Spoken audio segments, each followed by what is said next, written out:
Gua 9%. Assalamualaikum warahmatullahi wabarakatuh. Izin perkenalkan, nama saya Triwahini Septiani, NPM 2110067. Kami dari kelompok 4 akan mempresentasikan tentang strategi promosi. Sebelumnya, izin perkenalkan teman-teman saya, Fajrul Haikal Rahman. Dengan NPM 2110002. Salvi Handayani 2001-125. Karlika 2110062. Saya Firza Fauzia 211-0071. Dan selanjutnya akan dibacakan oleh Fazril.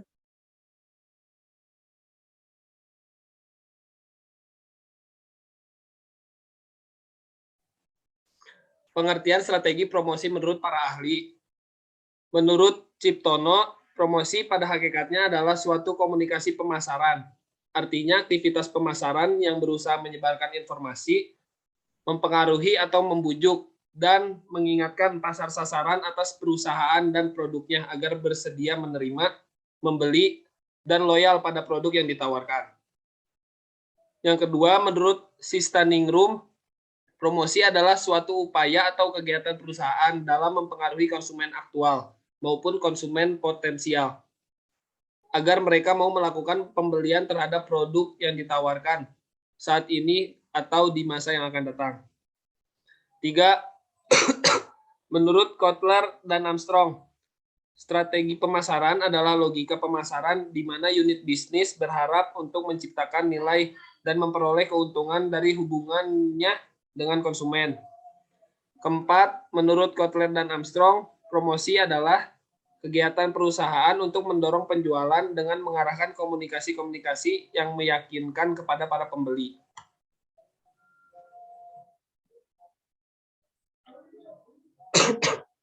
Konsep komunikasi pemasaran.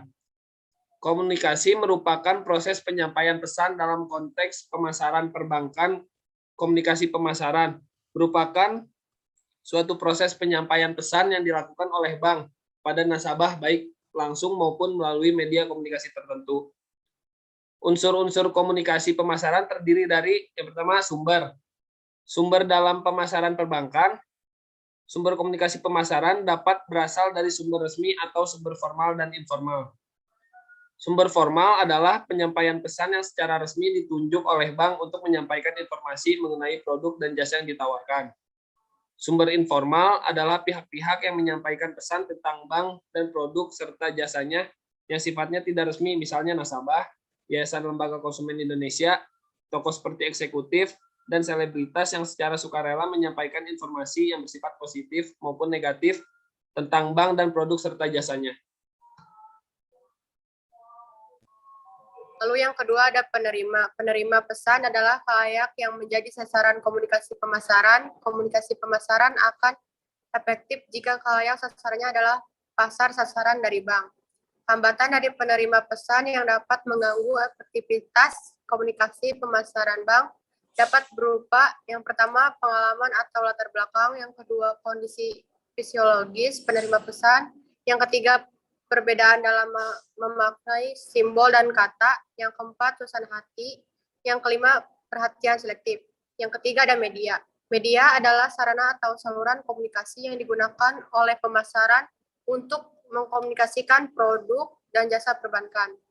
Efektivitas komunikasi pemasaran yang ditentukan oleh ketepatan dalam pemilihan media.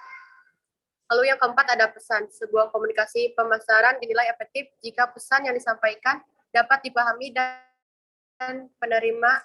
Contoh seorang akun office yang menyampaikan pesan tentang proses dan biaya kredit kepada calon nasabah. Nilai efektif komunikasi yang dilakukan jika nasabah memahami dengan baik hal-hal yang harus dipersiapkan atau dilakukan untuk pengajuan kredit, serta dapat menghitung biaya yang harus dibayarkan untuk kelas tersebut. Next.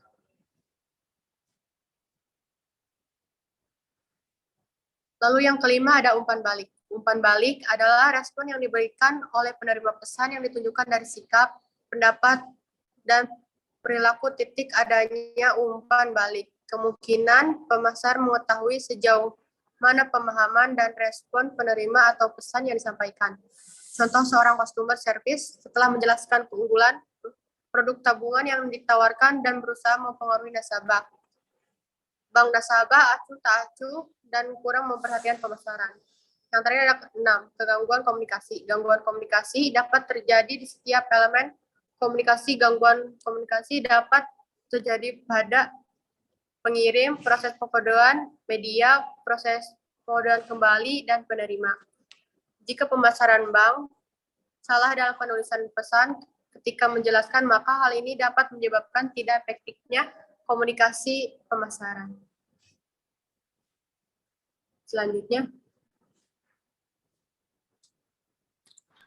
Selanjutnya adalah mendesain komunikasi pemasaran yang efektif. Menurut Kotler 2016 menyatakan bahwa langkah-langkah untuk mendesain komunikasi pemasaran yang efektif yaitu sebagai berikut. Yang pertama itu mengenali halayak sasaran. Yang kedua, menentukan tujuan dan strategi komunikasi. Yang ketiga, merancang pesan. Yang keempat, memilih media komunikasi. Yang kelima, memilih sumber pesan. Yang keenam, mengumpulkan umpan balik. Next.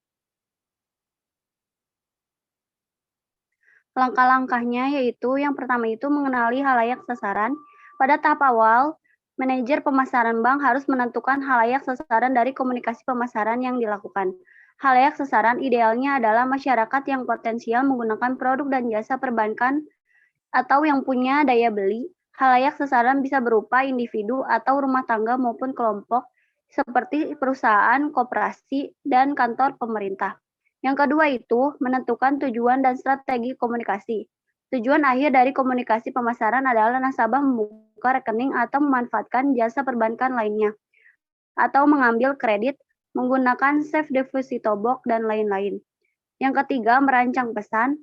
Komunikasi pemasaran akan berhasil jika pesan dirancang dengan baik. Untuk itu, maka pemasar perlu merancang isi struktur dan format pesan yang akan disampaikan. Pesan akan menarik jika isinya mempunyai daya tarik bagi nasabah. Yang keempat, pemilihan media. Setiap media memiliki kelebihan dan kekurangan. Pemahaman terhadap hal ini penting agar dapat memilih media yang tepat. Di dalam memilih media ini perlu juga mempertimbangkan yang pertama, kebiasaan nasabah dalam mencari informasi. Media mana yang biasanya digunakan oleh pasar sasaran Anda dalam mendapatkan informasi. Yang kedua, kesesuaian halayak dari media yang akan dipilih dengan pasar sasaran yang akan dituju. Yang ketiga, tipe pesan yang akan digunakan. Contohnya, jika untuk iklan, produk tabungan akan disampaikan di televisi, maka aspek visual dengan kata-kata yang kuat sangat penting.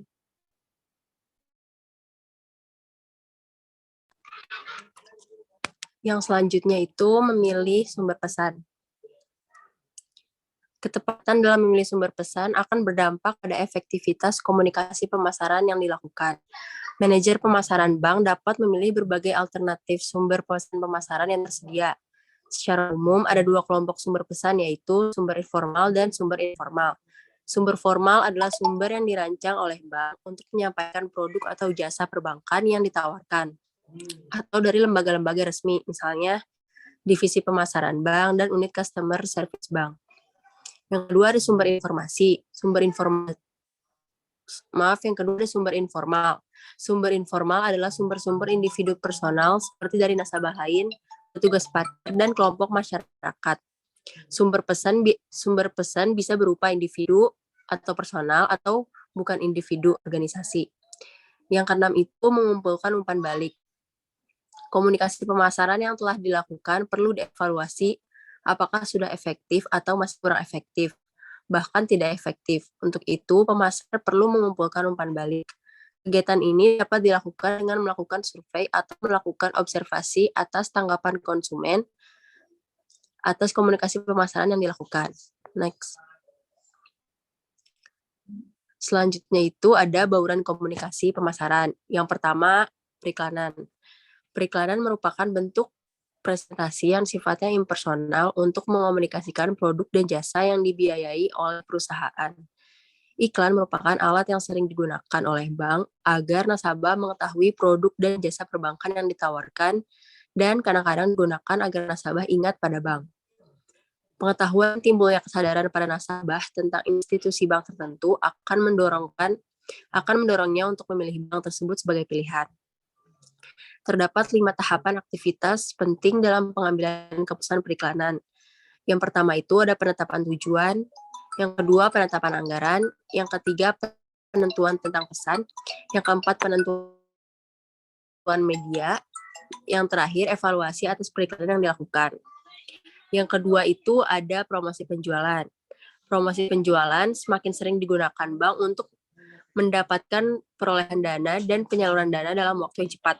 Promosi penjualan sebagai insentif jangka pendek untuk mendorong penjualan dipandang efektif untuk mempengaruhi nasabah membuka rekening atau mengambil kredit atau juga memanfaatkan jasa perbankan lainnya. Terdapat beberapa promosi penjualan yang dapat digunakan bank, antara lain yang pertama sampel, yang kedua hadiah, yang ketiga barang promosi, yang keempat penghargaan atas kesetiaan, dan terakhir undian. Next. Yang ketiga ada hubungan masyarakat. Bank sebagai lembaga bisnis mempunyai tanggung jawab sosial dan harus melakukan hubungan baik dengan masyarakat. Hubungan masyarakat yang dikelola dengan baik akan berdampak pada meningkatnya citra dan reputasi bank. Di perbankan khususnya bank BUMN, hubungan masyarakat ini dikelola melalui program pengembangan komunitas bank. Bank menyadari pentingnya pengelolaan hubungan masyarakat yang baik dalam upaya mengoptimalkan aktivitas hubungan masyarakat sebagai alat promosi bagian atau departemen yang mengelola hubungan masyarakat ini dapat melakukan berbagai fungsi, antara lain yang pertama hubungan pers, yang kedua publisitas produk, yang ketiga kegiatan pengembangan masyarakat, yang keempat melakukan lobby, yang kelima membangun jenjang. Dalam menjalankan fungsi hubung masyarakat ini, tahapan yang harus dilakukan dalam kegiatan yang dilakukan sebagai berikut. Yang pertama, penetapan tujuan. Yang kedua, memilih pesan dan rencana program hubungan masyarakat. Yang ketiga, mengimplementasikan program. Yang keempat, mengevaluasi hasil. Next.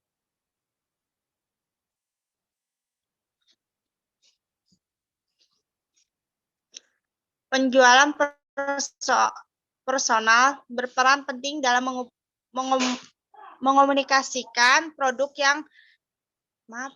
dan jasa secara individual kepada nasabah. Produk kartu kredit dan deposito. Meskipun diiklankan seringkali tidak cukup menarik nasabah karena nasabah tidak yakin akan manfaat dan proses kemudahan yang ditawarkan produk tersebut. Oleh karena itu, tenaga penjual atau pemasar bank sangat penting untuk mempersuasi nasabah agar memanfaatkan produk tersebut. Penjualan personal adalah penyajian personal yang dilakukan bank melalui tenaga penjual dengan tujuan untuk menarik nasabah, menjual dan membangun hubungan dengan nasabah. Coltrell dan Armstrong 2016. Dalam penjualan personal ini terjadi interaksi langsung antara tenaga penjual dan nasabah. Dalam penjual personal ini komunikasi keterampilan umum tenaga penjual. Tenaga penjual perbankan yang andal sebaiknya memiliki sejumlah keterampilan sebagaimana tenaga penjual. Pada umumnya tenaga penjual seharusnya memiliki keterampilan antara lain yang pertama keterampilan mendengarkan, yang kedua keterampilan komunikasi efektif, yang ketiga keterampilan menyelesaikan masalah, yang keempat keterampilan interpersonal, yang kelima keterampilan organisasi, yang keenam keterampilan memotivasi diri sendiri, yang ketujuh keterampilan memersuasi, yang kedelapan keterampilan melayani nasabah, yang terakhir kesembilan integritas. Baik, kesimpulannya adalah promosi merupakan salah satu faktor penentu keberhasilan suatu program pemasaran. Betapapun berkualitasnya suatu produk, jika konsumen tidak tahu atau belum pernah mendengarnya dan tidak yakin bahwa produk tersebut memiliki manfaat bagi mereka, maka mereka tidak akan pernah membelinya. Dalam kegiatan promosi, diperlukan strategi-strategi yang tepat agar kegiatan promosi yang dilakukan dapat mencapai target. Pada dasarnya, tujuan utama dari strategi promosi dan aktivitas promosi adalah sama, yaitu mempengaruhi konsumen untuk memanfaatkan produk atau jasa yang ditawarkan. Baik, cukup sekian dari kelompok kami. Bila ada salahnya, mohon maaf. Wabillahi taufiq wal hidayah. Wassalamualaikum warahmatullahi wabarakatuh. Waalaikumsalam warahmatullahi wabarakatuh.